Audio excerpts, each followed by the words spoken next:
Hey everybody, welcome to the show. Around the nation right here, TYT Nation. Jeff Waldorf here with you. Happy hump day. It's Wednesday. Almost through the week, man. We got a lot of great stories for you guys today. We're going to do the Ann Reid story that we didn't get to yesterday. Then we're going to talk about Mick Mulvaney screwing people over, of course. We also have socialism. We've got socialism.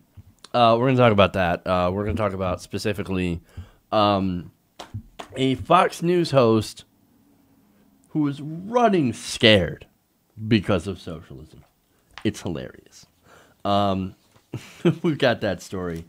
That'll be a lot of fun here on the show. Then we've got golfing while black.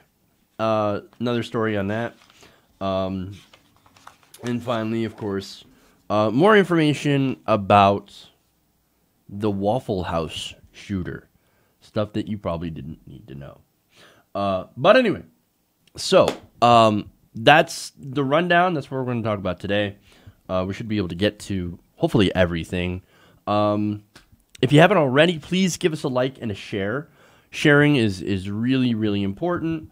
I don't think I have to remind you why. So if you could share out the videos and share out the stream, definitely appreciate it. I want to give a big thank you to patrons and the people who support the show, not only through patreon.com/TYTNation, but through our Super Chat on YouTube. Super Chat is awesome. It helps us be able to run the show as well as Patreon. So if you want to use that, I definitely encourage you to use the Super Chat. So, and a lot of you have been using it, and that's awesome. So thank you so much for doing that. Because again, that really, really helps me out. Helps the show. All right.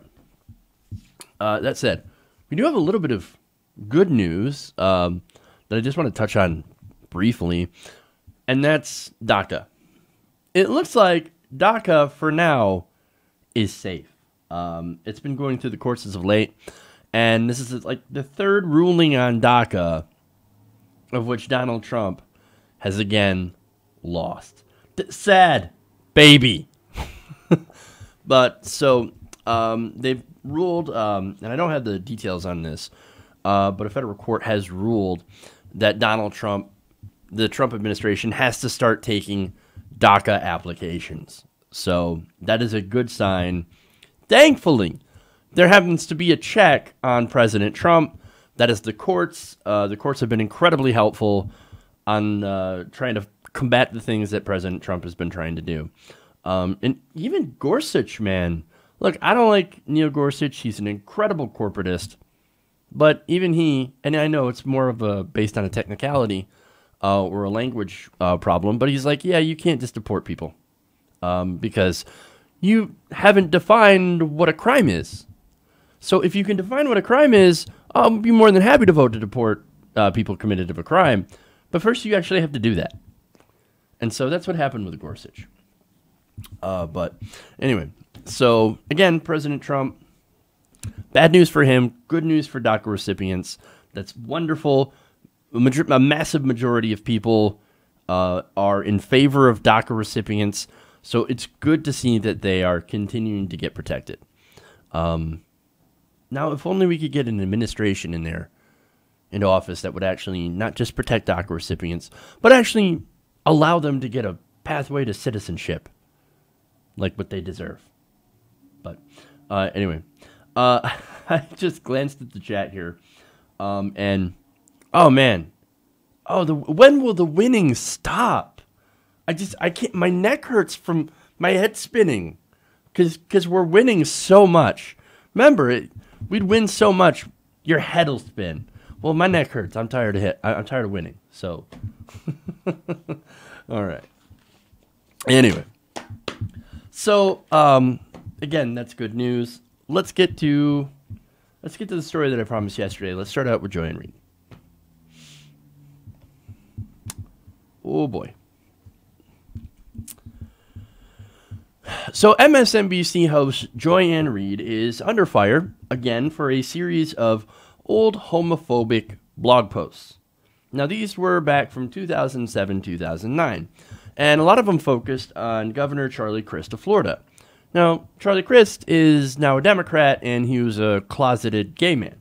So he was one of those, I guess, log cabin Republicans, like, hey, man, I might be gay, but I really love them tax cuts and deregulation. So, yeah, I'm a Republican.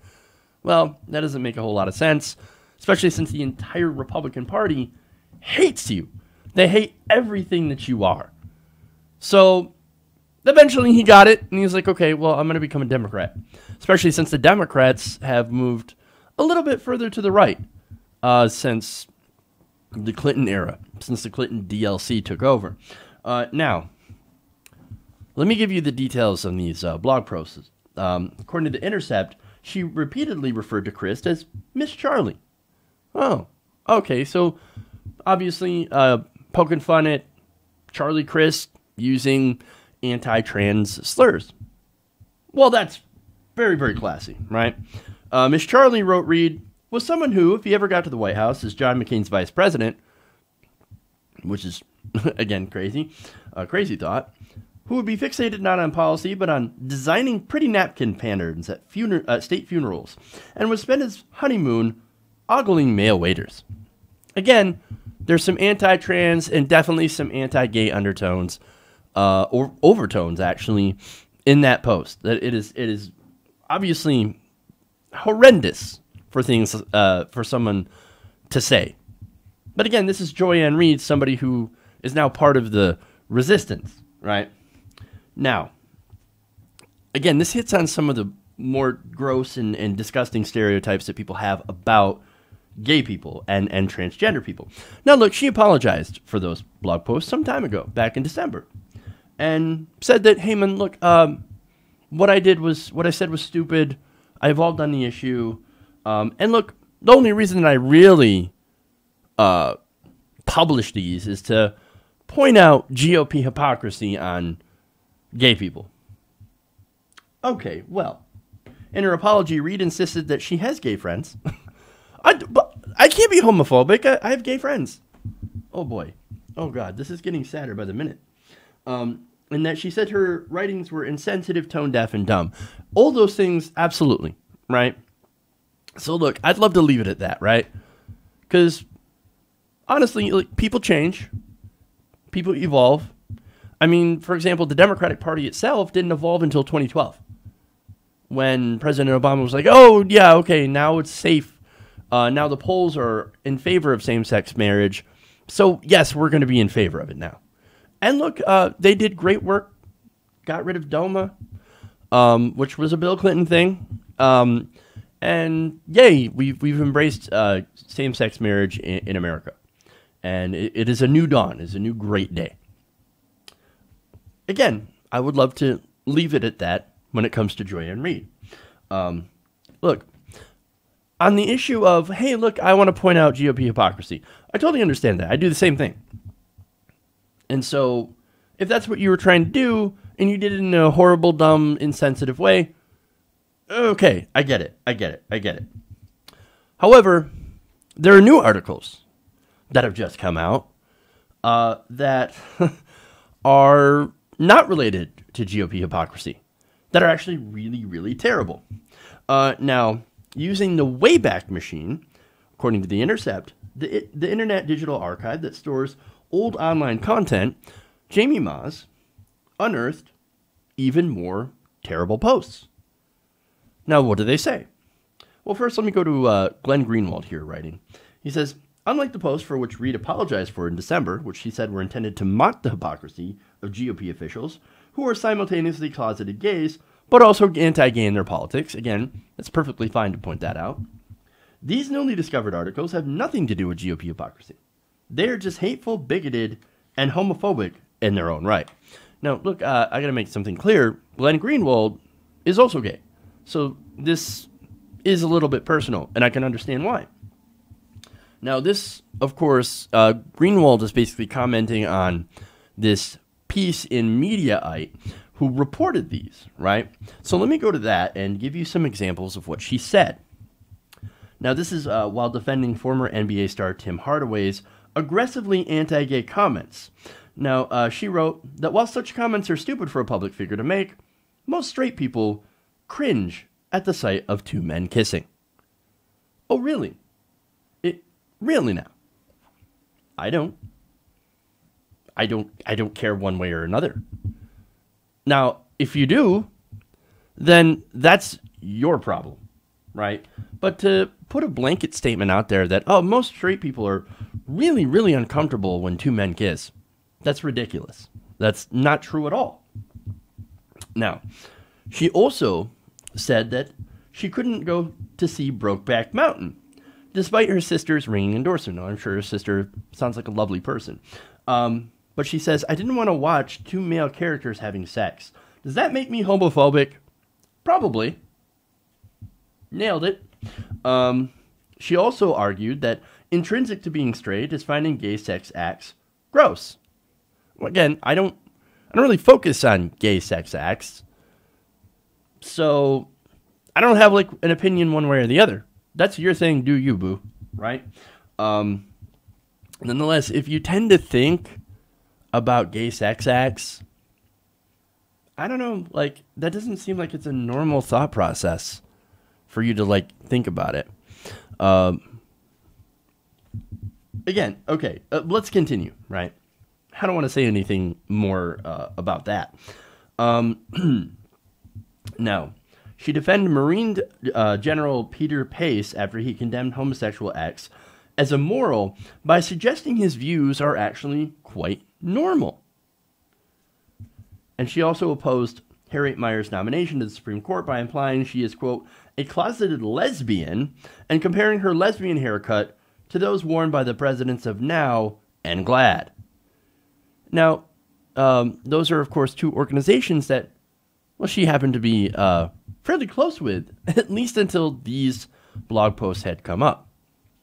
And then, finally, she promoted the ugliest, according to Greenwald, and the most destructive stereotype of gay men as pedophile predators by suggesting that anti-gay attitudes are based in concerns that adult gay men tend to be attracted to very young post-pubescent types, bringing them into the lifestyle in a way that many people consider to be immoral. That's what she wrote. And that also she wrote that gay rights groups seek to organize very young, impressionable teens who may have an inclination that they are gay. So look, that is pretty disastrous, right? Now, she could, of course, come out and say, oh, those are terrible. Yes, there was a time where I thought that way, but now I don't think that way anymore. And I apologize for these. These are horrific. I don't think that way. I'm a different person now. And if she were to do that, well, then I wouldn't be doing this story. I wouldn't be talking about this. This wouldn't be newsworthy.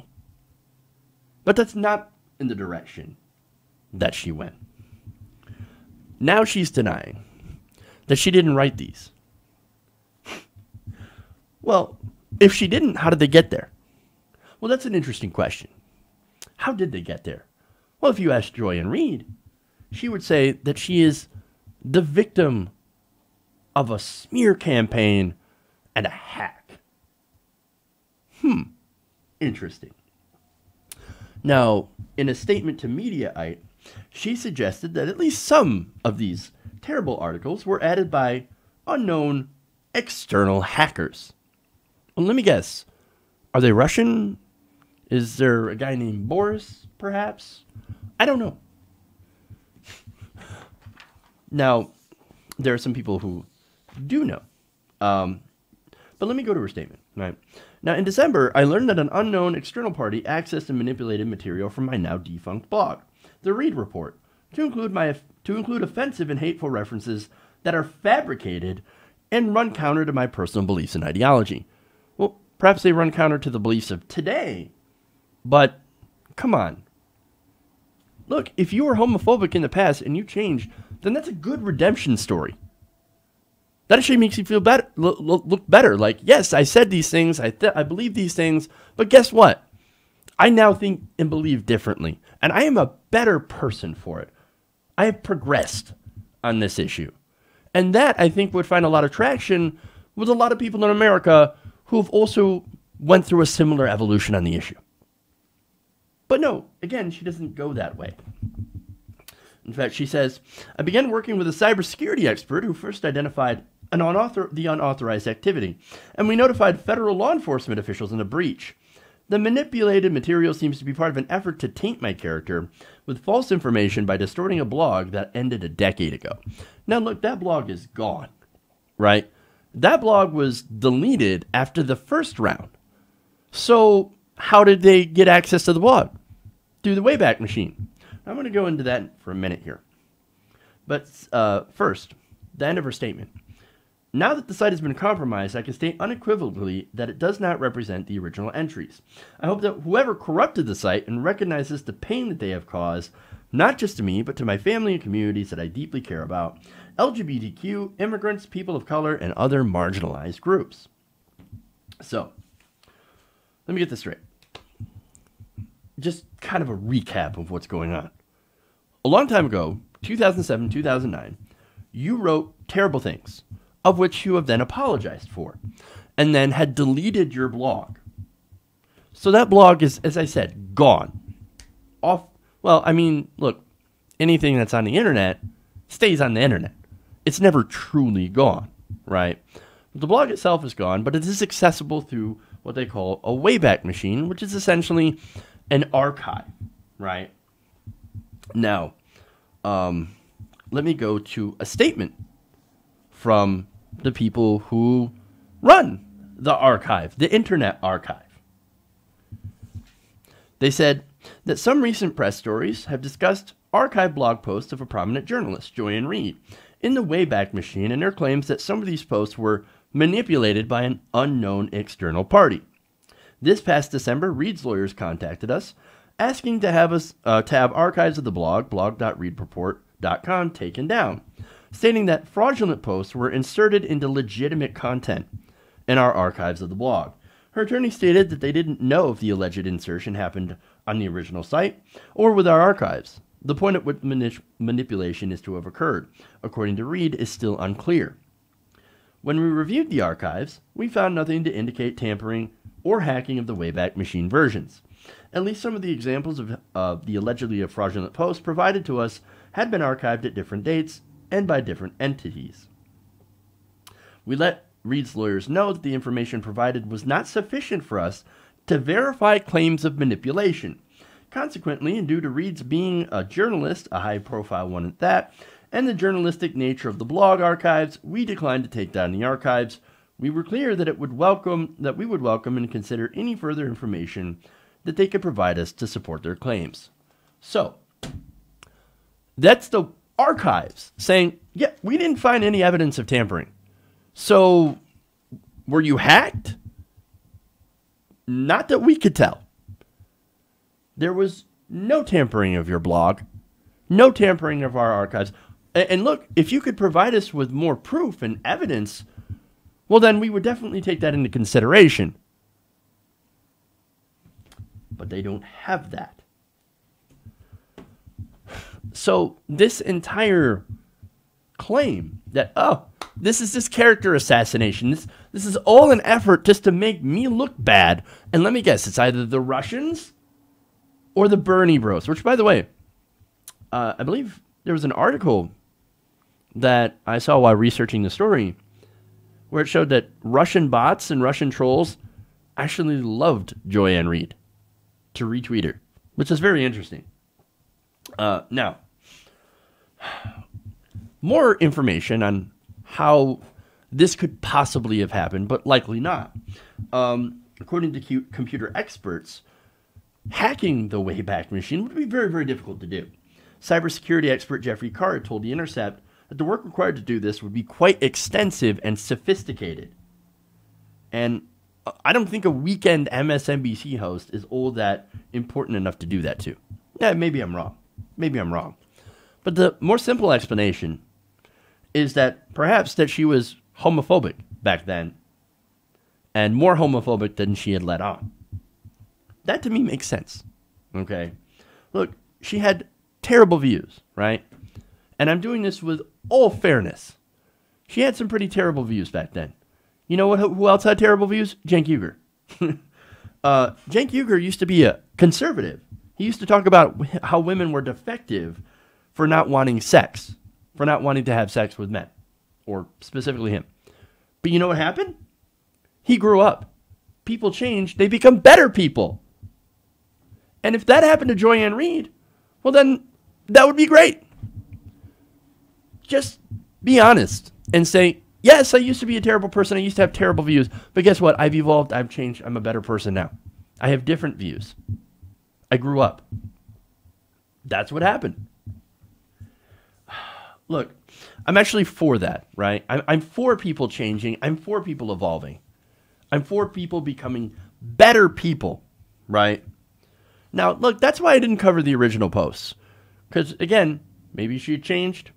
She had apologized. I left it at that. But now, with this, the hacking, and it could be, she's not saying Russians, but, I think personally that, oh, no, I was hacked. Well, who do supporters of Ann Reid always think of when they talk about hacks? They talk about Russia. So, it's probably the Russian hackers that went in to try to smear me, or the Bernie bros. No, dude. All Ann Reid has to do is just own up. You got to save face, right? Just say, yes, I had terrible views, and I had awful views, and now I'm a better person. I never said those things. I was hacked. Because you know what? Most people, when they look at that, they don't believe it. They're not going to buy that excuse. Because I sure as hell don't. Okay.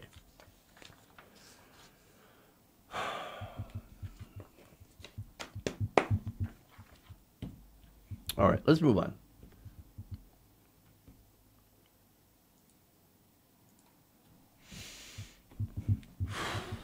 Nope, that's the wrong one. Sorry. There we go.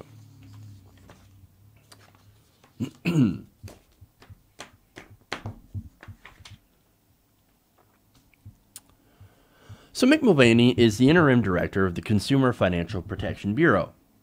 Well, that is until they change the name, which they're actually trying to do.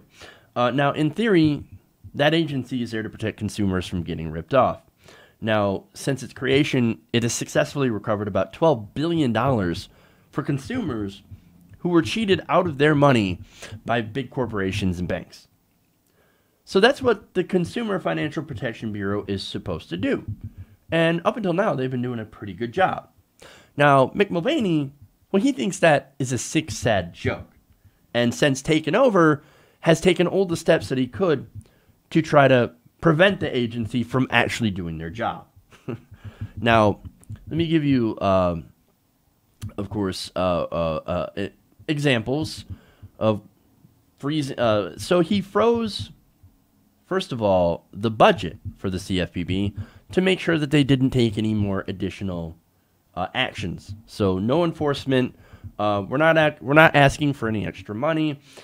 Keep all your money because we don't plan on doing anything. He also ended a lot of investigations into different payday lenders. Well, we know why. It's because he's corrupt. He's corrupted by the money.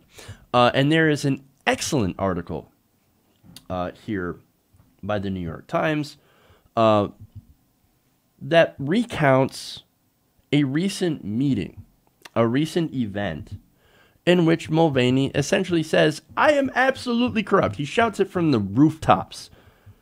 And he encourages banks to help in his corruption. Now, let me give you the details here. He recently had a meeting with banking industry executives at the American Bankers Association conference in Washington, D.C. And when he was there, he told them, hey, guys, I'm pretty much on your side. And what you should do is that you should start pressing other lawmakers on pursuing your agenda, right? So that sounds a little innocuous, but when you break it down, it basically means you need to start heavily bribing politicians. Let the money flow. And in case you don't believe me, this is what he said, quote, we had a hierarchy in my office in Congress. If you're a lobbyist who never gave us money, I didn't talk to you. if you're a lobbyist who gave us money, I might talk to you. Hint, hint. Oh, yeah, I might talk to you if you gave us money. No, there is a 100% guarantee that you at least entertained them with, emails or whatever, and allowed them to talk to you if they gave you money for your campaign. Now, he said at the top of his hierarchy were his constituents.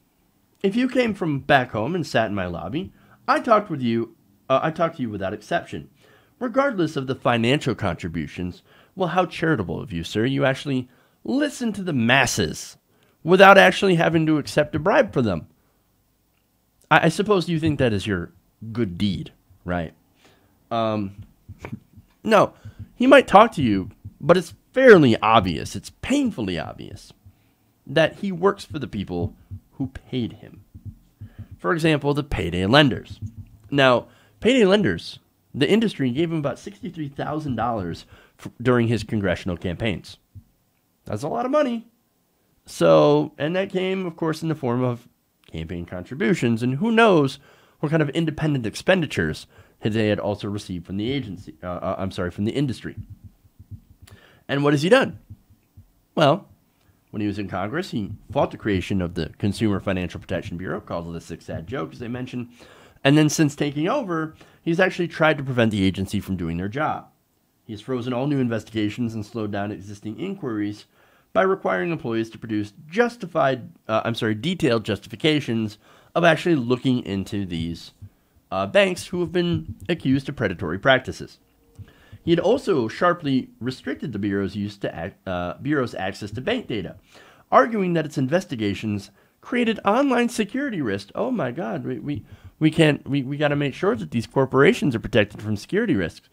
Well, what about all the security risks from corporations that accidentally released our data?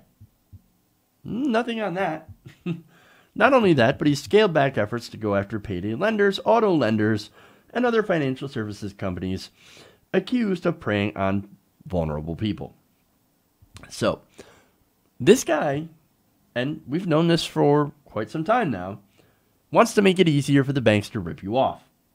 Why? It's because some of these banks, some of these lenders, that's their business model.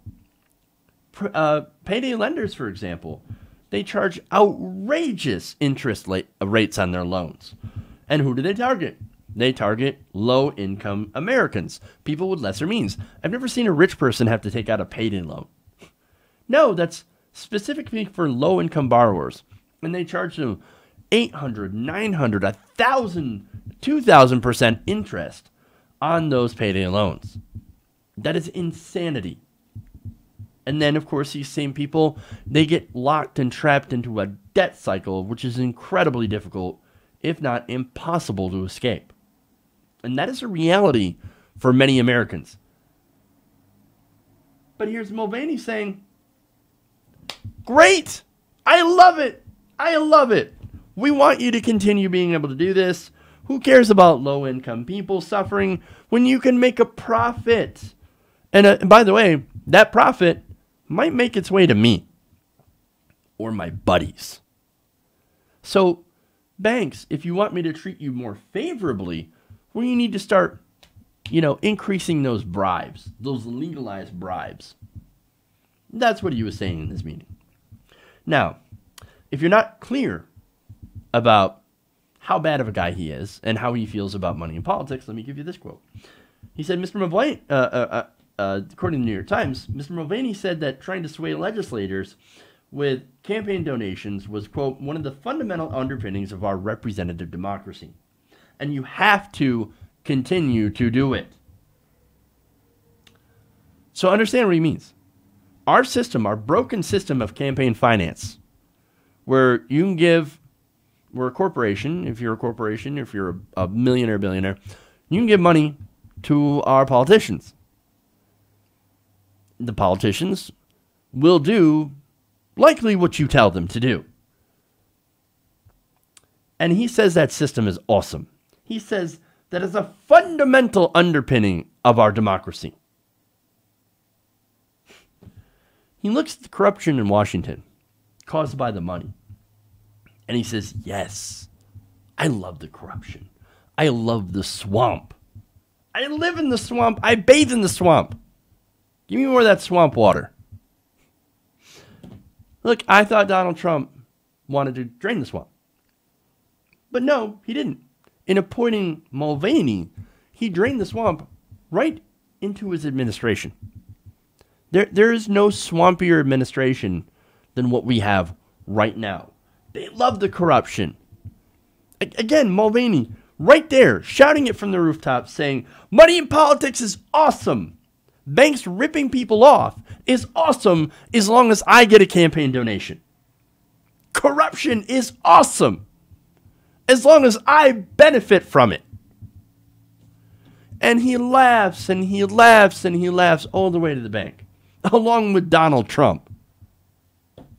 That's who is in this administration. This is the person now in charge of protecting consumers.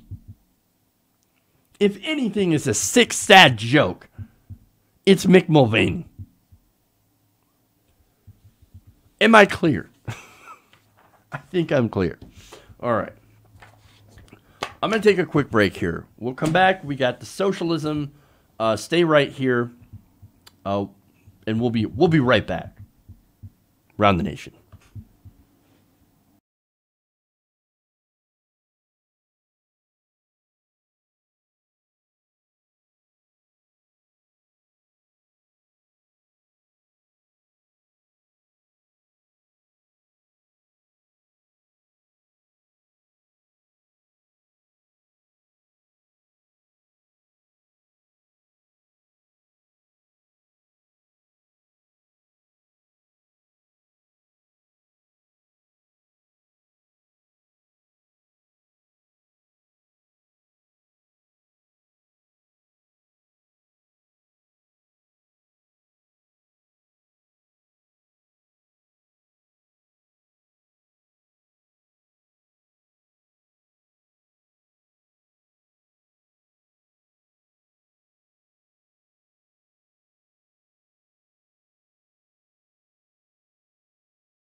Whoopsie there.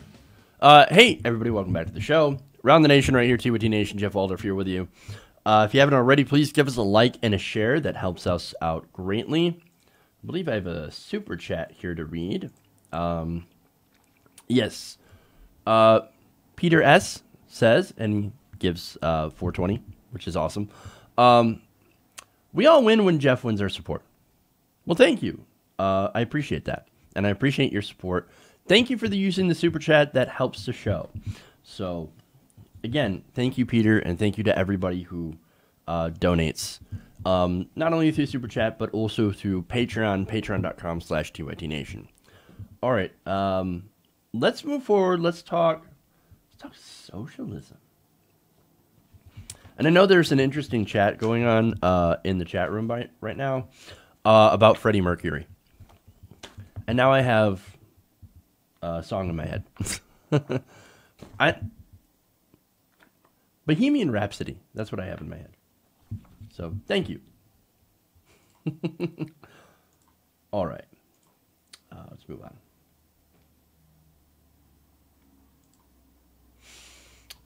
Oh, boy. So, this will be fun. Let's talk about socialism.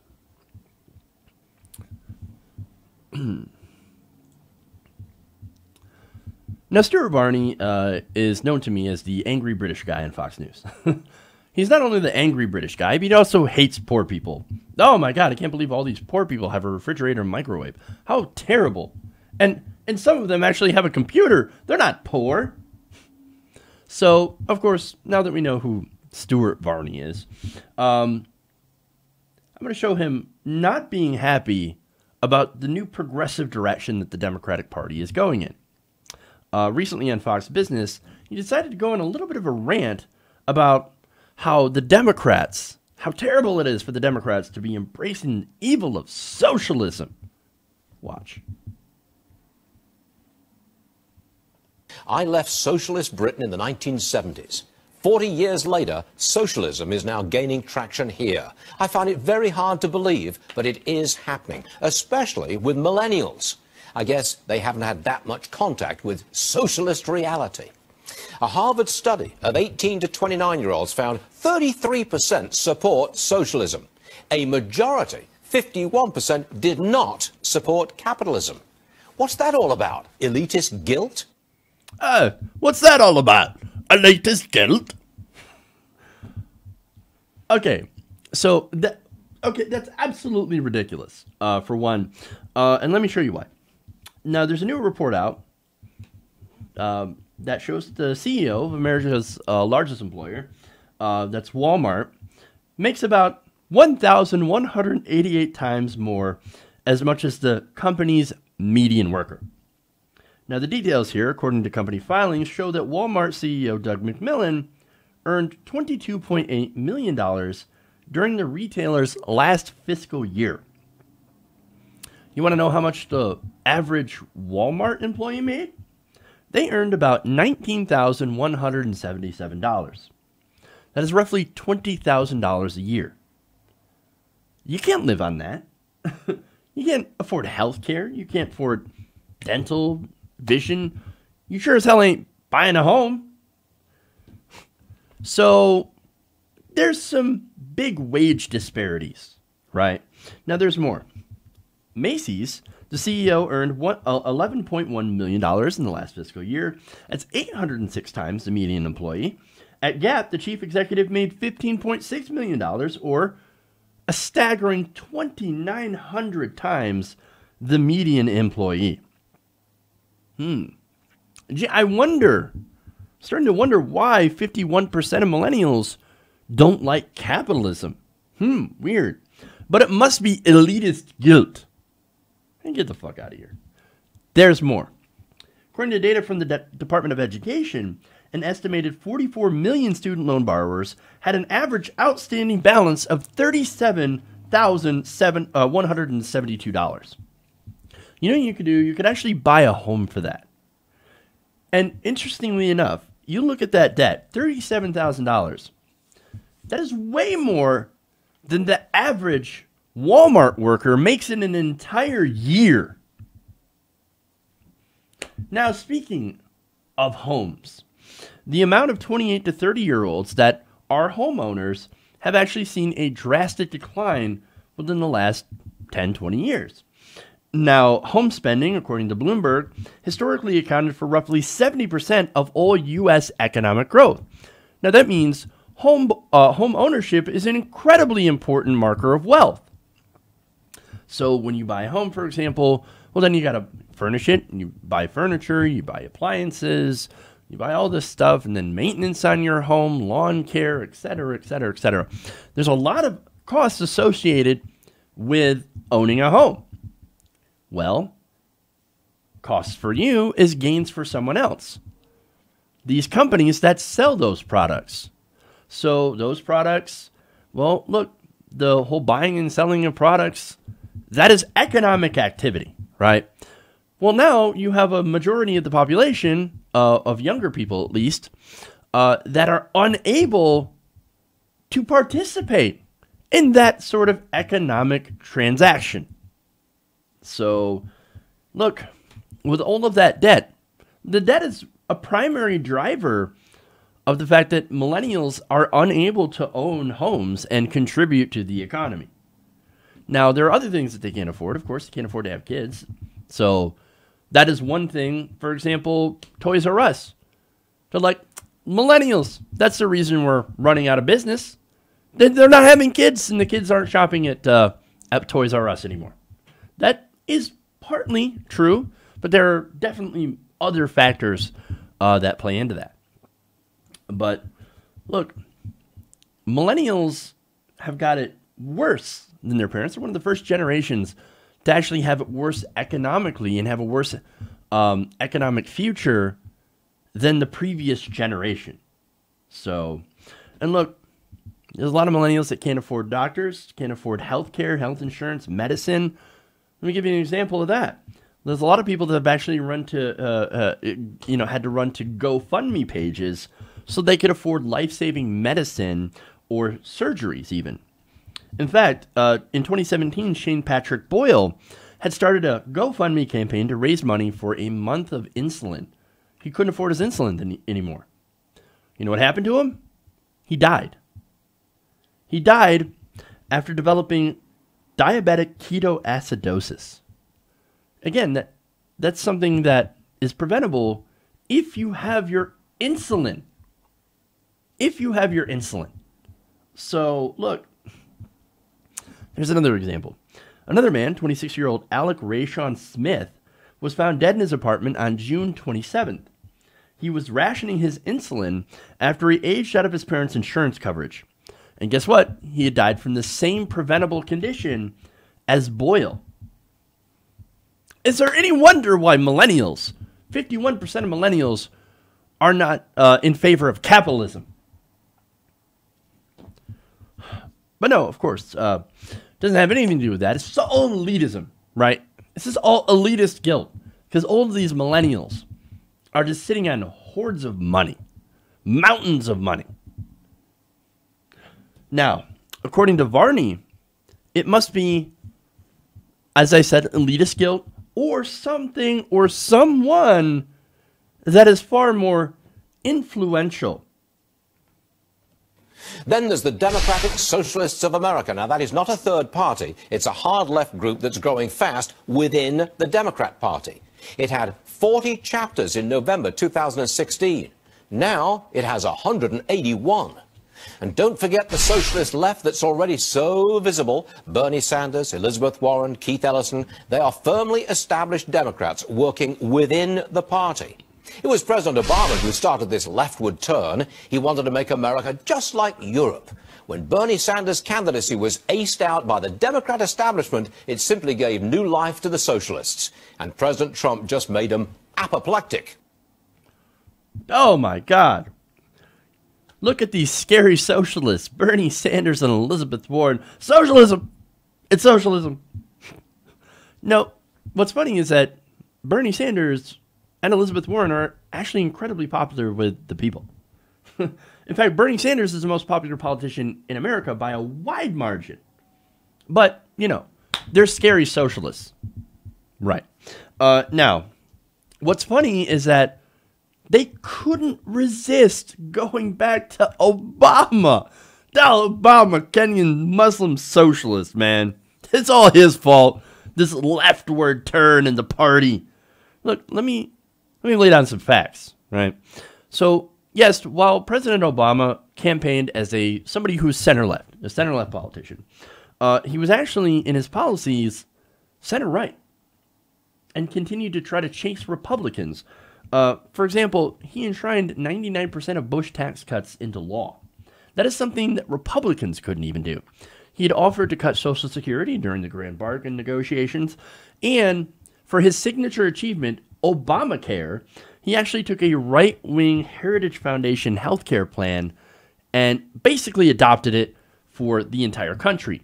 He took Romney Care, which, look, was effective in Massachusetts to a degree, and said, oh, well, let's take this national. That way, we'll get Republican votes. Public option? Oh, we don't need a public option. Single-payer Medicare for all, that'll never happen. No, let's go with the Republican plan, so at least we'll get Republican votes. How many Republican votes did he get? None. Not a dick. During President Obama's term, the banks and Wall Street happened to have done incredibly well. Exceedingly well. But wait a minute, I thought he was a scary socialist. No, he's not a scary socialist. He's actually incredibly good for business. And look, he used taxpayer money to rescue the banks from collapse. And yet, somehow, he is the reason that the Democrats are embracing socialism. It doesn't have anything to do with all the systemic problems inherent in our crony predatory capitalist system. No, no, no. It's all about Obama and Bernie. Look, here's the thing, right? Not even Bernie Sanders is a actual true socialist. Bernie Sanders is a social democrat. He is your FDR social democrat. That's where I stand. I'm a social democrat. I believe in strong safety nets. I believe in strong regulations. And yes, oh my God, higher taxes, but mostly on the rich in order to pay for things like healthcare, socialized medicine, Medicare for all, which is incredibly popular. It pulls at over 60%. Free college for people who want to go. And, you know, higher regulations on businesses and ways to protect regular people. I believe in that stuff, right? And look, in Europe, again, Obama wanted to make America more like Europe. That actually sounds like a great idea. There are European countries, there's Denmark, Sweden, Finland, that are social democracies that are some of the happiest countries on earth. I would love to be like that. That would be fantastic. They have capitalism, but they have strong safety nets and government programs that happen to be widely popular. So, but of course, facts will not get in the way of a great Red Scare, which is exactly the kind of thing that Varney's running. Now, I've got one more video for you here, and that's Varney's final thoughts on socialism. Let's watch. Well, I'm not moving again. I'm a citizen, and I'm staying to fight. This program will continue to support and point out that socialism is morally reprehensible. It is something for nothing. It is divisive. And if you want prosperity for all, socialism just doesn't work. The President of France is visiting. Just ask him. Just ask the President of France who's here. He'll tell you that socialism is terrible. Even though Macron is more of your neoliberal, he's still far to the left. Maybe not far to the left, but he's still to the left of your mainstream Democrats, your corporate Democrats, and massively way left compared to you. So that's ridiculous. Oh man, there is so much ridiculousness in that. Look, you want to call it morally reprehensible? No, what's morally reprehensible is people dying from lack of health care. What's morally reprehensible are CEOs that make thousands of times more than their workers who live in poverty, who get paid poverty wages. What's reprehensible is the fact that under our crony capitalist system, most of the gains end up going to the top and then just sit there. All while roads and bridges fall apart, people end up going hungry and don't make enough to survive. While the rich, of course, get more and more handouts and everything for free.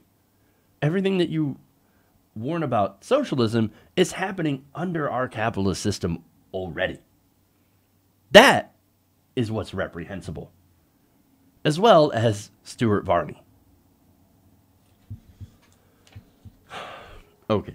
I'm fairly clear on that one. Okay.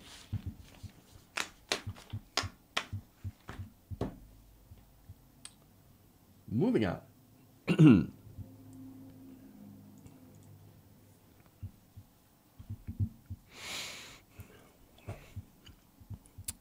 Now, 5 African-American women have claimed that they're discriminated against at a Pennsylvania golf club.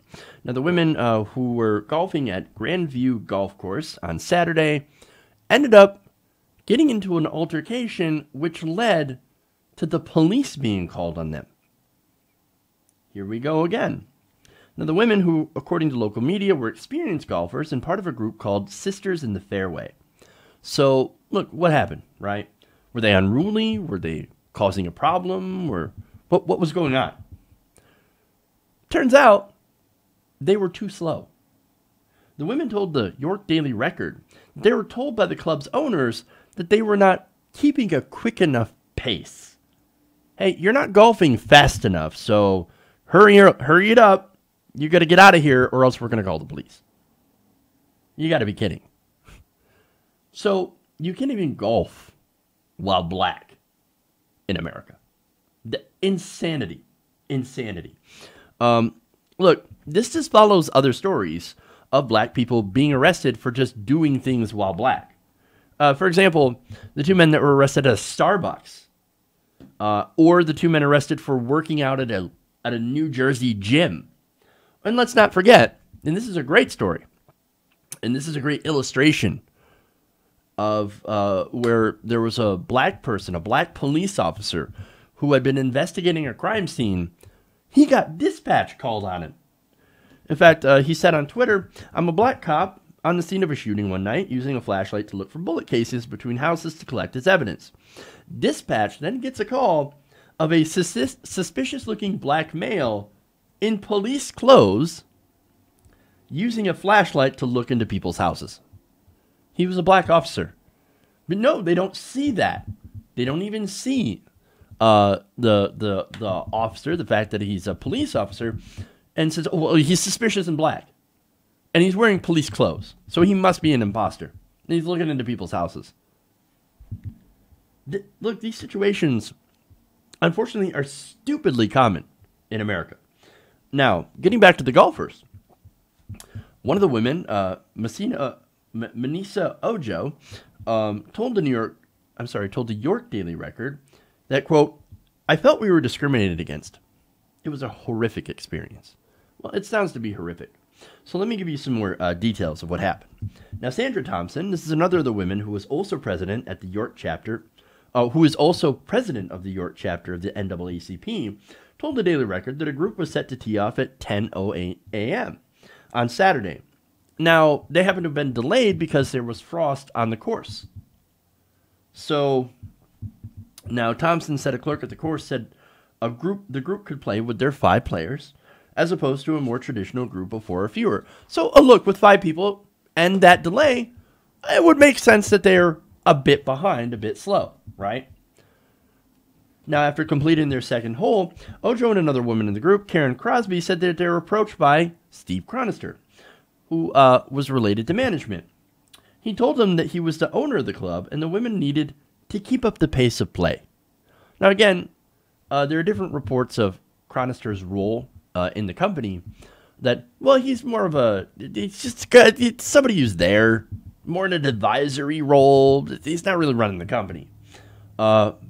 Okay, well, whatever. Now, Ojo told the York Daily Record that, quote, he was extremely hostile. So when he came up and said, "Hey, you guys need to hurry up. You gals need to hurry up," he did so in a very hostile manner. Also at the second hole, another woman in the group, Sandra Harrison, had talked with a golf course pro who said the women were keeping a fine pace. No, you're doing fine. Like, forget that guy. Like, I don't know what his problem is. Well, I think we know what his problem is. So, but you're doing fine. You're doing fine, right?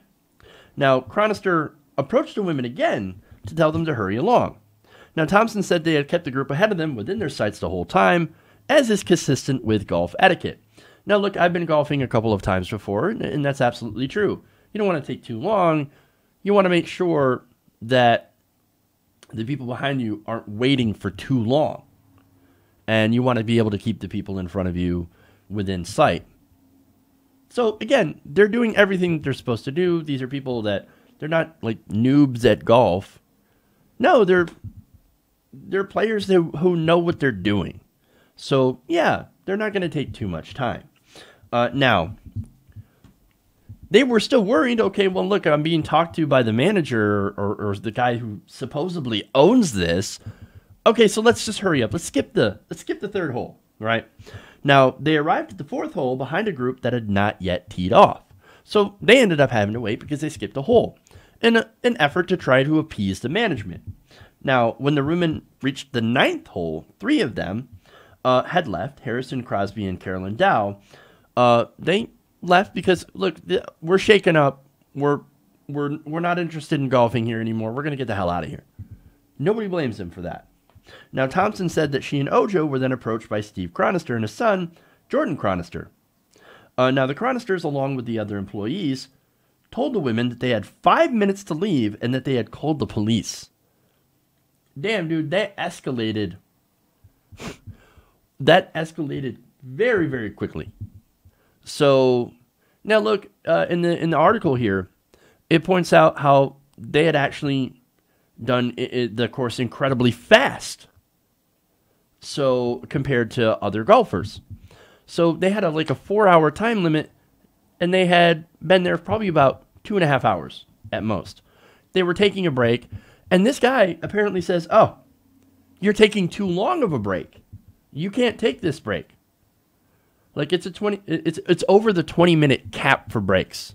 So you're going to have to move it along. Well, and since you weren't moving it along, now I'm going to call the police. I think it's pretty obvious what's going on here. And it's not a dispute about how fast or slow they were at golfing. Now, there's more. They were offered checks and to refund their memberships. So these are paying members as well. And they're like, "No, we're going to call the cops on you. Here's your stinking money. We don't need your money. Just leave. Just get out of here." Again, that's fairly obvious what was going on. Crosby told the York Daily Record that Jordan Chronister had been aggressive, confrontational, and condescending. Now, what happened when the cops got there? Well, when the police arrived, they found that this was nothing more than a simple dispute. And after talking with both groups for about 20 minutes, and essentially wasting the cops' time, the officers determined that this was not something the police department needed to be involved with. Northern York County Regional Police Chief Mark Bensel says, quote, "We determined that this was not a police matter, and we left. Other than people offering their opinion back and forth, there were no problems. No need for us to be there." And he's right. This was basically wasting police time on nothing. No need to call them. They weren't going slow. This was all about, well, you guys know, it's obvious. It's right in your face. The only crime that these women are guilty of, in the eyes of the owners, is golfing while black. Now, look, it's not like golf isn't known as a traditionally white sport. It is a super white sport. And before you bring up Tiger Woods, he's an incredible exception. Most of golf is dominated by good old boys, good old white boys, especially Republicans. Now, there is one, other than, I guess, me, but I don't really golf all that much. The only progressive that I know that really golfs is Kyle Kalinske. It's the most Republican thing ever. So, but nonetheless, these women, they're like, "No, I love golf. I'm going to golf." And unfortunately for a lot of not only women of color, or people of color, but women of color, there's a lot of discrimination that goes on when it comes to who can frequent these courses. Now, look, they didn't want black membership. I think it's pretty obvious to me. So what they did is that they tried to find an excuse to get these women out. And of course, what happened? They called the police. Now, on that, calling the police is incredibly dangerous. Because look, how many unarmed black people are shot and killed by police each year? A great deal. And so you have white people that sit there and they look at calling the police like, "Oh, don't worry, the police will handle it. They'll escort these folks off our, out of our property, out of our hair," right? They don't realize, I think in some cases, that when you call the cops on a black person, that could be a death sentence. And I think that's the reality that black people face that a lot of white people don't realize. As well as being kicked out of places and immediately being held suspicious simply for being black. See, that's the white privilege, right? White privilege is we never have to worry about that. I could go into a place and nobody would take a second look at me. But if I were a black person, it doesn't matter where I go.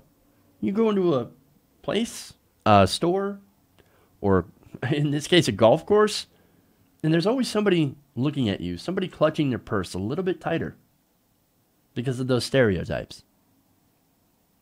And look, not realizing that that is white privilege. And not having to experience that is definitely white privilege. Anybody claims that we're a post-racial society and that there is no white privilege is either incredibly ignorant or they're lying to you. It does exist, and unfortunately, it's situations like this that make it all too plain.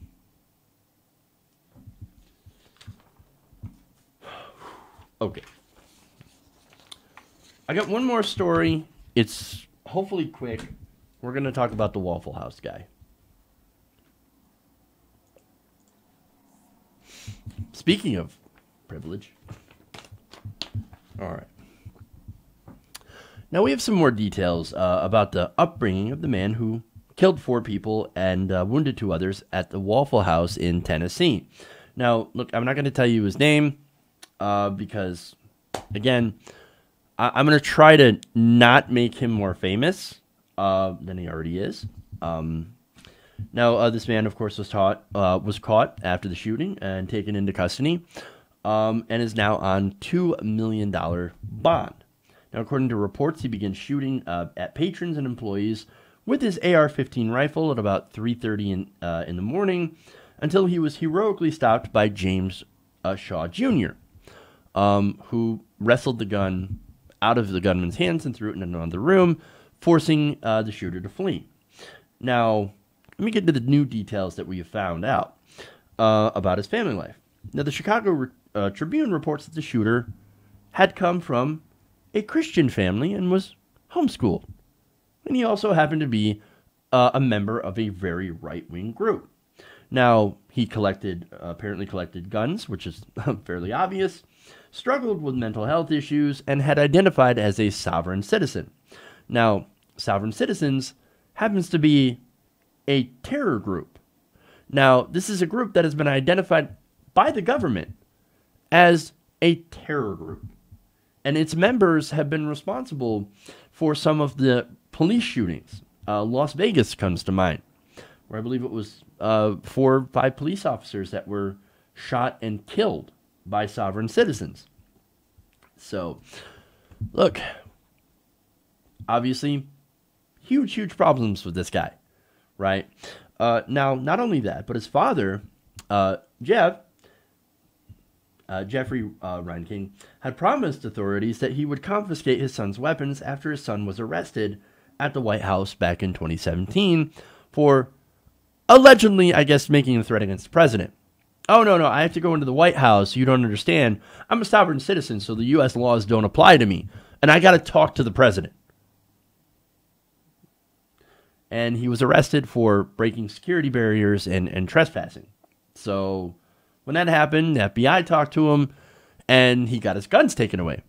There were 3 guns and 3 rifles, and some ammunition, as well as a handgun that happened to have been taken away from him by police. Now, that happened in Illinois.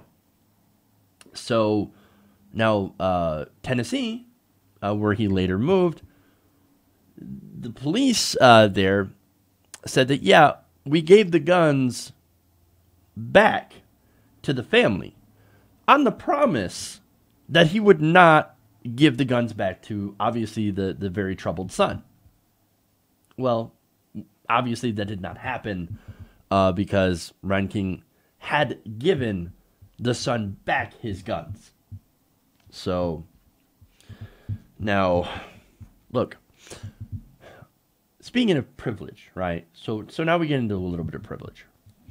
Would they have allowed someone named Abdul Muhammad to take his son's guns back after they had been confiscated for him trying to get into the White House on a promise that, no, don't worry, I'll keep it away from my son?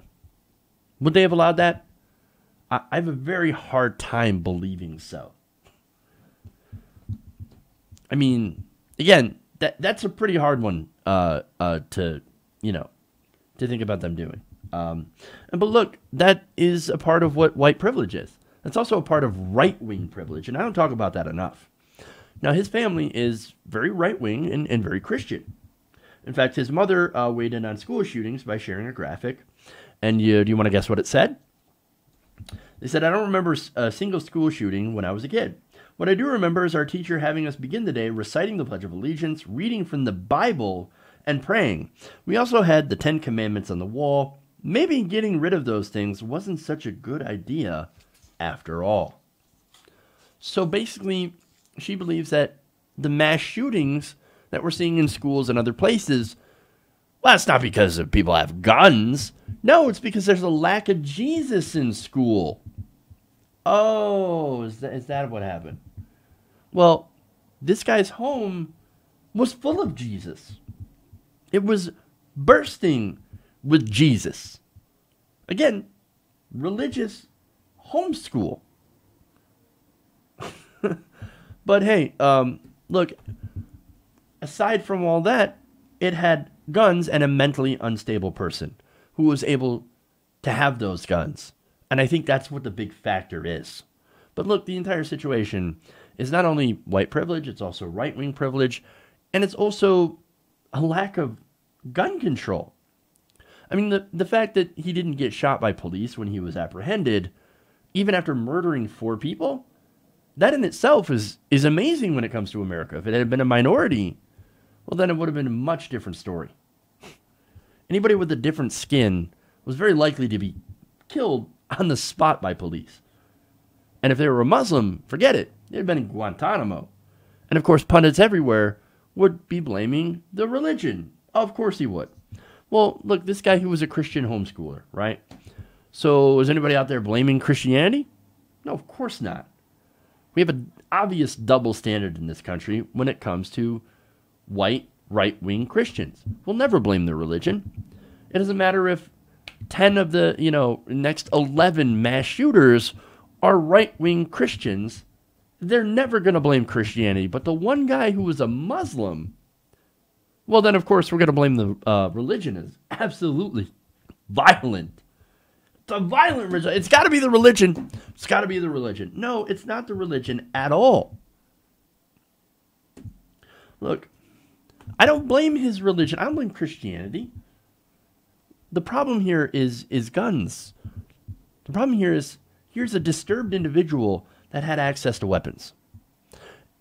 And even after he has been proven to be a disturbed person, and even if the police knew that maybe he should not be allowed to have access to those weapons and made his father promise to not allow him to have access to those weapons, they still gave them back. Here you go. If that is not privilege, I don't know what is. So, I'm going to leave it at that. Okay.